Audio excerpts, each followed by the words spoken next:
Baik, Assalamualaikum warahmatullahi wabarakatuh. Selamat pagi Ibu dan teman-teman. Kami dari kelompok 5 akan menjelaskan tentang pengujian data one way ANOVA menggunakan SPSS. Kami dari kelompok 5 beranggotakan yang pertama, Dea Andriani BR Ginting, yang kedua Dewi Mustika Amalia, yang ketiga Diah Ayu Setiawati, yang keempat Dwi Enggar Yunita Andini. Kelompok kami mendapatkan kasus 5 dan akan dibacakan oleh teman kami Ginting. Kasus 5. Penambahan zat pewarna pada makanan dan minuman akan menimbulkan daya tarik tersendiri bagi konsumen. Zat pewarna buatan sudah sejak lama disalahgunakan oleh pihak yang tidak bertanggung jawab. Di antaranya, rodamin B, yaitu zat pewarna tekstil yang akan menyebabkan gangguan kesehatan apabila digunakan sebagai pewarna makanan. Mengonsumsi rodamin B berlebihan dapat menyebabkan kanker hati dan kerusakan ginjal. Untuk mengetahui efek penggunaan rodamin B, seorang peneliti meneliti tentang efek pemberian rodamin B terhadap struktur histologis ginjal mencit putih. Mencit dibagi secara acak menjadi 4 kelompok, yaitu kelompok kontrol negatif, dosis 1, dosis 2, dan dosis 3. Kelompok dosis diberikan rodamin B masing-masing 3,5 mg per gram berat badan, 7 mg per gram berat badan, dan 14 mg per gram berat badan. Sehingga diperoleh data rata-rata persentase kerusakan glomerulus ginjal mencit yang diberi rodamin B dengan dosis dan lama pemberian tertentu sebagai berikut. Jadi pada tabel dapat kita lihat A0 sebagai kontrol negatif, A1 sebagai dosis 1, A2 sebagai dosis 2, dan A3 sebagai dosis 3. Dan lama pemberiannya adalah 21 hari. Persentase rata-rata dapat kita lihat pada tabel yang tertera di layar. Baik, untuk yang selanjutnya adalah penjelasan tentang uji one way ANOVA dan juga step by step pengujian one way ANOVA yang akan dijelaskan oleh teman kami Dia. Baik teman-teman semua, saya di sini akan menjelaskan tentang uji ANOVA. Jadi, uji ANOVA digunakan untuk menguji sebuah rancangan eksperimen dengan rancangan yang lebih dari 2. Uji ini termasuk dalam uji parametrik yang berperan untuk menentukan perbedaan rata-rata data lebih dari 2 kelompok. Syarat dari uji ANOVA tersebut yaitu yang pertama, data residual harus terdistribusi secara normal. Yang kedua, variannya harus homogen. Dan yang ketiga, diambil dari sampel acak. Kemudian, dari pemaparan kasus pada kasus nomor 5 dapat disimpulkan untuk variabel dependent, yaitu kerusakan glomerulus ginjal. Untuk variabel independent, yaitu kontrol negatif, dosis 1, dosis 2, dan dosis 3. Selanjutnya, saya akan menjelaskan step by step menggunakan SPSS.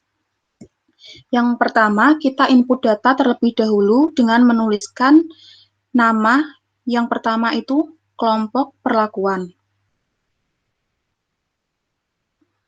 Kemudian, untuk tabel kedua, kita tuliskan kerusakan glomerulus ginjal.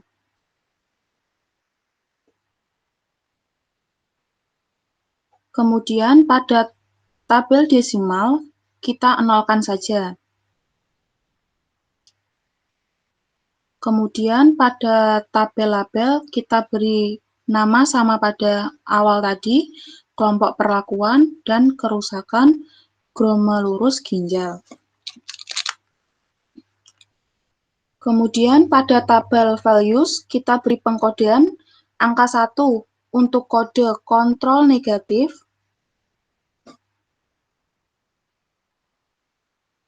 untuk nomor 2, untuk dosis 1, angka 3 untuk kode dosis 2, angka 4 untuk dosis 3.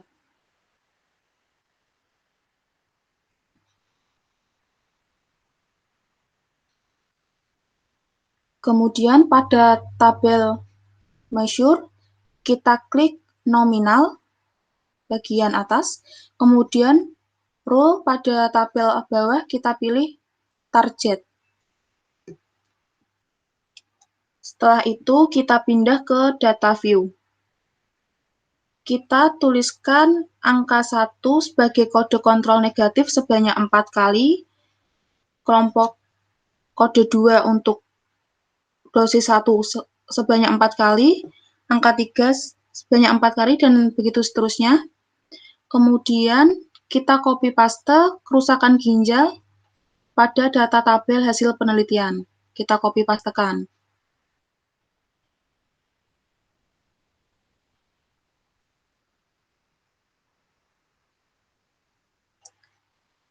Copy, paste.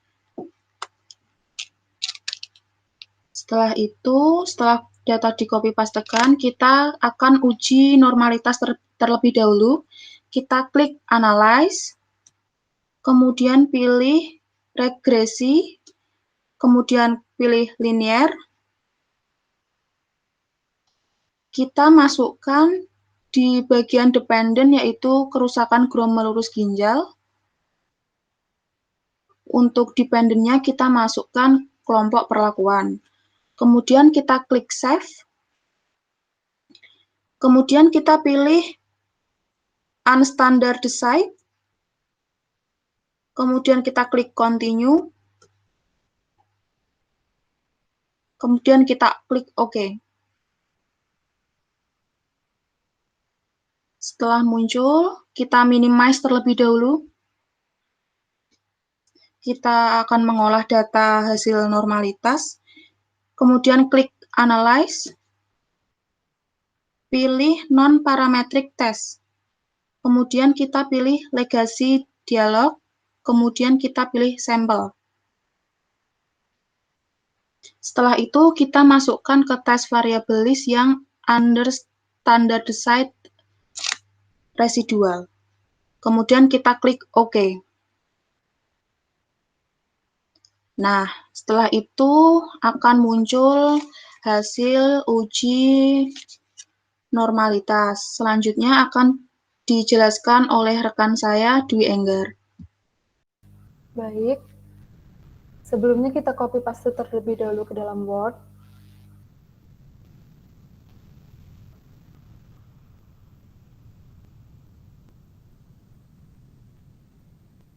Ini adalah hasil uji normalitas. Terlihat di dalam tabel, nilai signifikasinya adalah 0,796.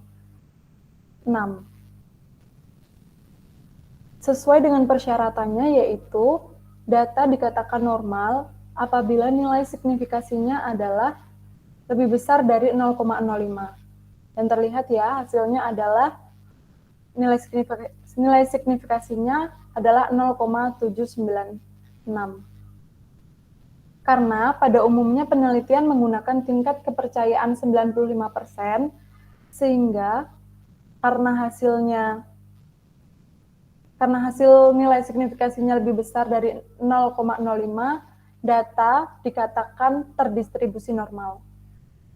Karena sudah dipastikan data terdistribusi normal, maka pengujian dapat dilanjutkan dengan uji one-way ANOVA. Uji one-way ANOVA akan dijelaskan oleh teman kami, Dia. Baik, akan saya lanjutkan untuk uji one-way ANOVA. Di sini kita dapat klik analyze, kemudian kita pilih compare means atas. Kemudian kita pilih one-way ANOVA, karena uji kita one-way ANOVA. Kemudian kita masukkan di dependent list, yaitu kerusakan glomerulus ginjal. Untuk kelompok perlakuan kita masukkan ke faktor. Kemudian kita klik post hoc. Baik, sebelumnya kita akan menjelaskan apa itu uji post hoc. Uji post hoc test merupakan uji lanjutan dari uji ANOVA. Karena pada uji ANOVA, kita hanya dapat melihat ada tidaknya pengaruh yang signifikan terhadap dosis yang diberikan.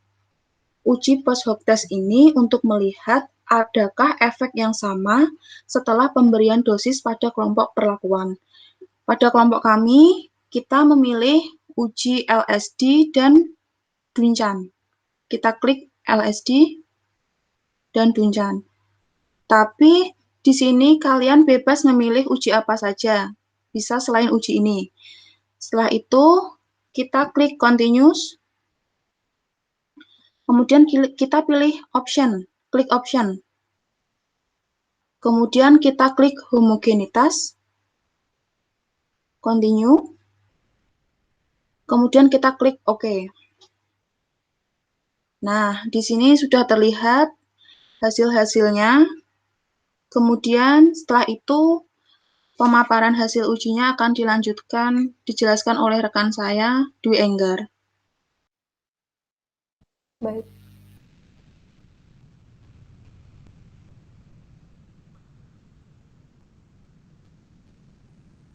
Kita kopikan dulu hasilnya ke dalam Word.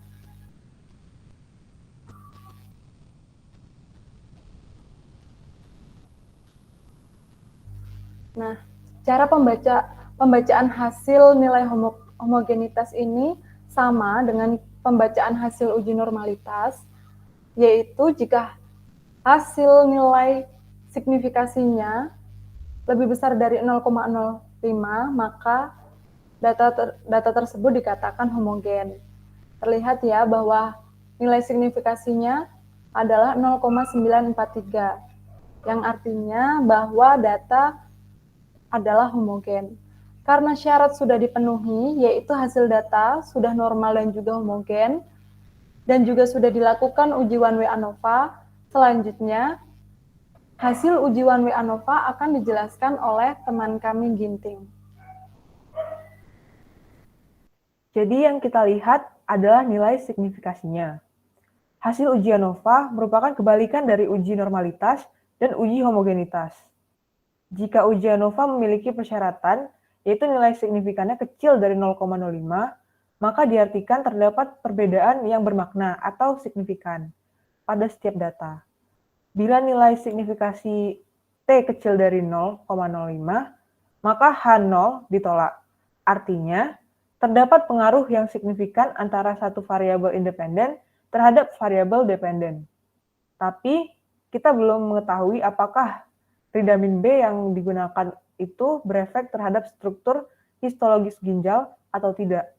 Untuk mengetahui apakah memiliki efek terhadap struktur histologis ginjal atau tidak, dapat dilihat dari uji lanjutan post hoc test, di mana pada pengolahan data, kami menggunakan uji LSD dan Duncan.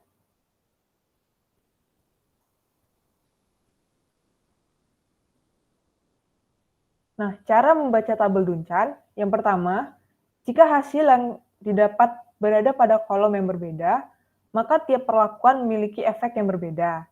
Yang kedua, jika hasil yang didapat berbeda pada kolom yang sama, maka artinya dua kelompok perlakuan tersebut memiliki efek yang sama atau tidak berbeda nyata. Jadi, pada tabel 1, kelompok perlakuan kontrol negatif pada tiap perlakuan memiliki efek yang berbeda. Pada tabel kedua, terlihat ada efek yang sama pada dosis 1 dan 2. Pemberian dosis 2 dan 3 dapat kita lihat juga memberikan efek yang sama. Nah, kesimpulannya, setelah data selesai kami presentasikan, kita dapat menyimpulkan bahwa pada uji ANOVA terdapat perbedaan bermakna atau signifikan. Maksudnya, yaitu jika semakin besar pemberian dosis, maka kerusakan glomerulus ginjal pada mencit putih semakin besar. Kemudian, pada hasil uji Duncan, terlihat ada efek yang sama setelah diberikan dosis pada kelompok perlakuan.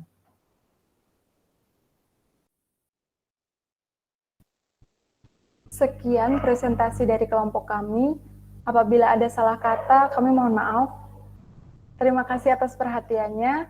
Assalamualaikum warahmatullahi wabarakatuh. Selamat pagi.